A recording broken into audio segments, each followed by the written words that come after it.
दोस्तों नमस्कार, मैं प्रफुल्ल कोलखिया द पब्लिक इंडिया पर आपका हार्दिक स्वागत है। आपसे अनुरोध है कि कृपया वीडियो को देखें, लाइक करें और दोस्तों के बीच में से साझा करें। चैनल को सब्सक्राइब करना न भूलें ताकि हम जो बातचीत यहाँ पर करते हैं उस पर लोगों की राय कायम हो सके, लोग विचार विमर्श कर सकें।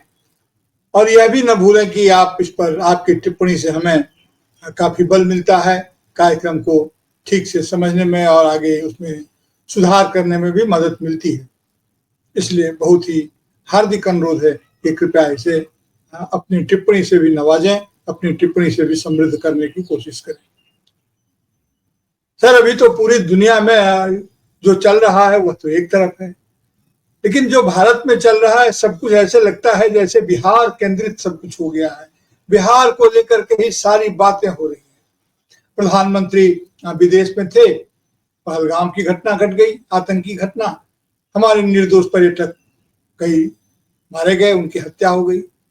प्रधानमंत्री विदेश से लौटे तो घटना स्थल पर न जाकर के बिहार चले गए। कहा गया कि बिहार में चूंकि चुनाव है और प्रधानमंत्री के लिए आप तो जानते ही हैं कि चुनाव ही सबसे बड़ी प्राथमिकता तो चुनाव ही होती है, तो बिहार चले गए।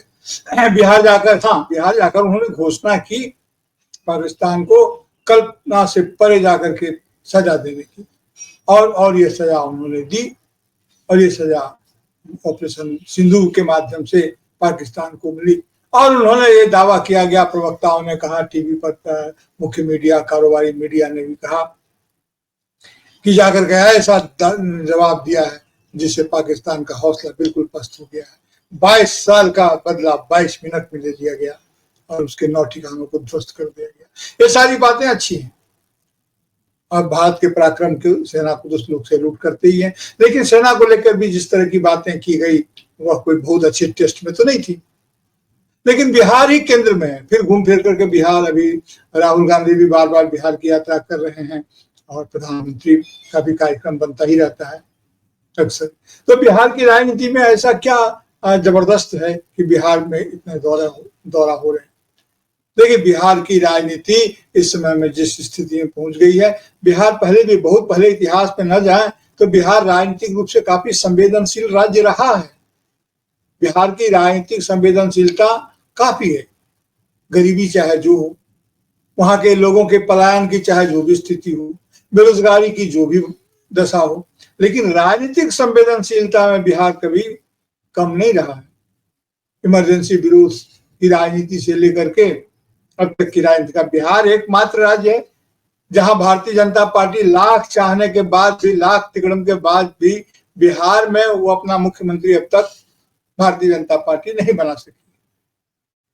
ये बिहार ही था ना जहां जाकर के भारतीय जनता पार्टी के अध्यक्ष जगत प्रकाश नड्डा ने कहा था कि क्षेत्रीय दलों का भविष्य खत्म हो गया, अब क्षेत्रीय दल नहीं बल्कि उन्हीं का राज हो। और उसके तुरंत बाद जो हुआ सो सब जानते हैं। लेकिन नीतीश बाबू आजकल, नीतीश कुमार जो समाजवाद के फिनिश्ड प्रोडक्ट नीतीश कुमार जी आजकल एनडीए में है, तभी से है और उन्हीं पर सारा दारो मदार है। 20-25 साल से बिहार के मुख्यमंत्री हैं और लालू यादव उसके पहले जब राबड़ी यादव जी थी तो इन दोनों ने मिलकर के यह तो तय ही कर दिया था कि बिहार में भारतीय जनता पार्टी या आरएसएस के प्रवेश का वह रास्ता उनको कभी मुहैया नहीं हुआ। तो बिहार, बंगाल ऐसे कुछ राज्य हैं जहां पर भारतीय जनता पार्टी की दाल नहीं गली है, राजनीतिक दाल नहीं गली है। अब अगले साल वहां भी चुनाव है, पश्चिम बंगाल में भी चुनाव है और एजेंडा सेट हो जाएगा बिहार चुनाव से। फिर असम में तो भारतीय जनता पार्टी ने अपनी सरकार बना ली है, लेकिन वह सरकार उसकी मौलिक सरकार नहीं है बल्कि उड़ाई हुई सरकार है। उड़ाई हुई सरकार के कहने का मतलब यह है कि हेमंत बिस्व शर्मा तो कांग्रेस के थे, तो वो वहां चले गए और उनको मुख्यमंत्री बना दिया गया और भाजपा की सरकार का लेवल लग गया। लेकिन अब चाहते हैं वो बिहार में चाहते हैं, पता नहीं आसाम में भी चाहते होंगे कि आसाम में कि वहां उनका मुख्यमंत्री बने। अब नीतीश कुमार जी इसलिए परेशान है, 20-25 साल से मुख्यमंत्री रहते हुए भी अभी उनको इसी बात की चिंता है कि उन्हें मुख्यमंत्री का उम्मीदवार घोषित किया जाए इस चुनाव के बाद। हालांकि उनकी जो भी स्थिति है, उनके स्वास्थ्य संबंधी खबरें बार बार आती रहती है, लेकिन यह खबर भी भारतीय जनता पार्टी के लोग ही अधिक दिलचस्पी लेकर के उड़ाते रहते हैं। कुछ सच्चाई भी है, लेकिन उड़ाया अधिक जाता है, क्योंकि राजनीतिक रूप से नीतीश कुमार जी जो चाल दे रहे हैं उस चाल में कहीं कोई कमी नहीं है। तो नीतीश कुमार जी अगर स्वतः उनका राजनीतिक अवसान होने की स्थिति होती तो फिर एनडीए के जो करता धरता है यानी कि भारतीय जनता पार्टी उन पर दूसरे ढंग से विचार करती है। लेकिन उनको भी लगता है कि नीतीश बाबू का अवसान इतना जल्दी, राजनीतिक अवसान इतना जल्दी संभव नहीं है। अब चिराग पासवान देखिए कि चिराग पासवान किस प्रकार से कर रहे। पिछले विधानसभा चुनाव में भी जब हुआ था तो उसमें भी चिराग पासवान का इस्तेमाल भारतीय जनता पार्टी ने नीतीश कुमार की राजनीति के खिलाफ किया था और सफलतापूर्वक किया था।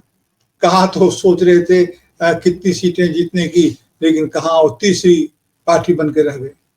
कहाँ वो पहली पार्टी बनते थे, पहली पार्टी बनने का ख्वाब देख रहे थे, तो पहली पार्टी तो आरजेडी हो गई। और भी किन हालतों में हुई सबको मालूम है कि किस प्रकार बत्ती गुल करके चुनाव की गणना को रोका गया, गणना रोक दी गई थी। फिर गणना हुई, शाम तक जो लोग जीत रहे थे वो बहुत बहुत कम वोटों से उनको फिर देर रात विजयी घोषित कर दिया गया। तो ये सारी बातें हुई और सरकार भारतीय जनता पार्टी तो उस बार यही चाह रही थी कि अपना मुख्यमंत्री बनाए, लेकिन यह संभव नहीं था क्योंकि नीतीश बाबू हिलने वाले नहीं थे। तो तीसरी पार्टी होने के बावजूद उनकी सरकार बन गई। लेकिन इस समय भारतीय जनता पार्टी इस तरह का किसी जोखिम से अपने आप को दूर ही रखना चाहती है।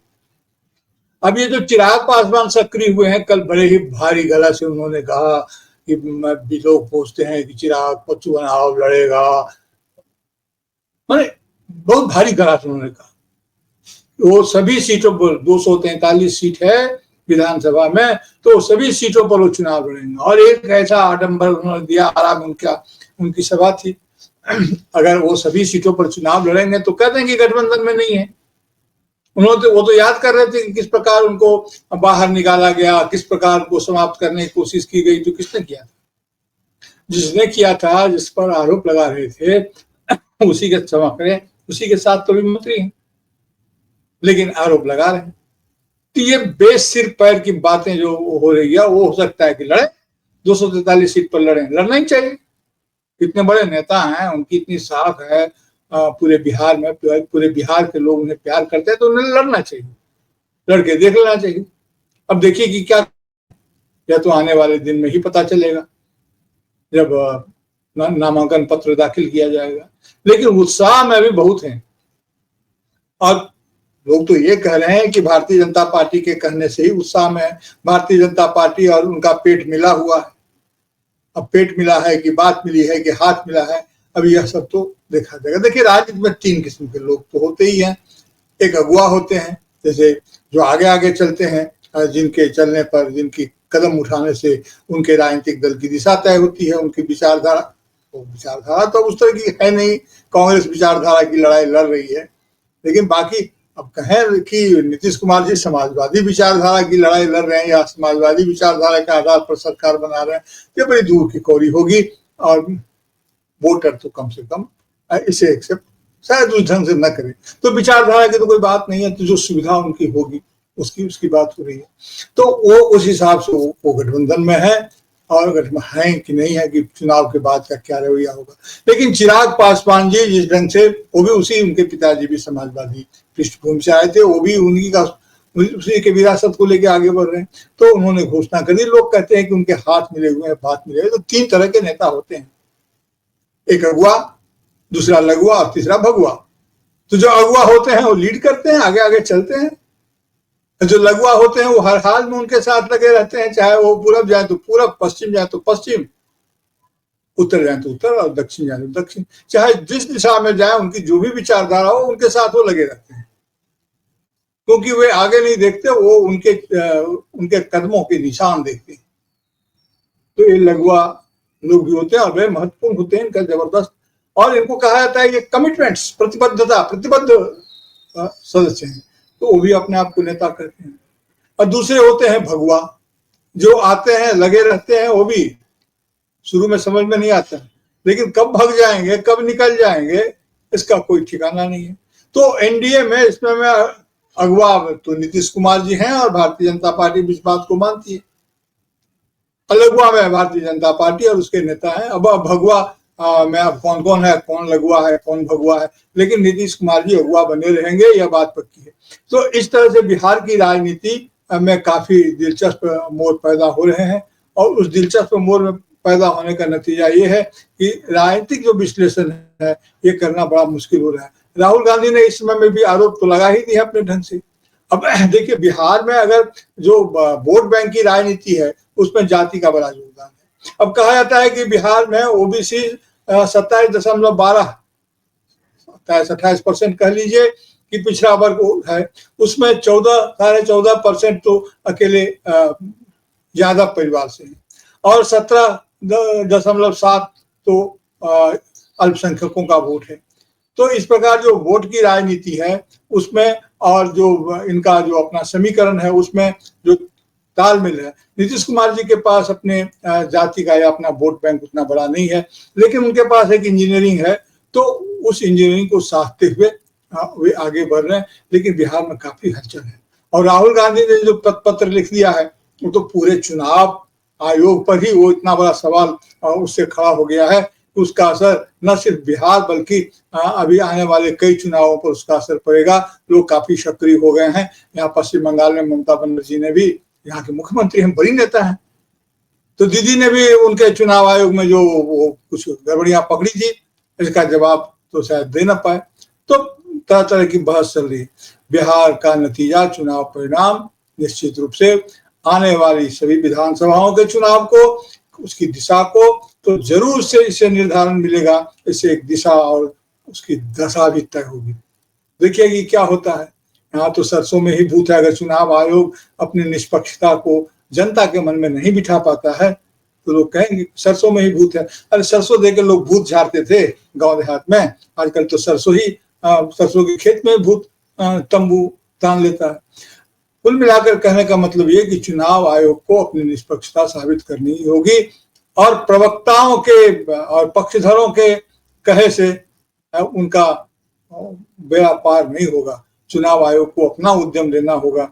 अभी अदालत में भी मामला है, देखिए क्या होता है। बहुत दिलचस्प मोड़ पर बिहार का चुनाव है और दिलचस्प मोड़ पर राजनीति है। पूरी देश दुनिया की राजनीति तो अपनी जगह पर है ही, उसका असर तो है ही, लेकिन बिहार की राजनीति इस समय में काफी गर्म है, गर्म हवा वहां पर चल रही है। आज तो इतना ही, फिर बात करते हैं। और आपसे अनुरोध है इस चैनल को सब्सक्राइब करें, वीडियो को लाइक करें और अधिक से अधिक दोस्तों के बीच में से साझा करें ताकि हम विचार प्रक्रिया को आगे बढ़ा सकें।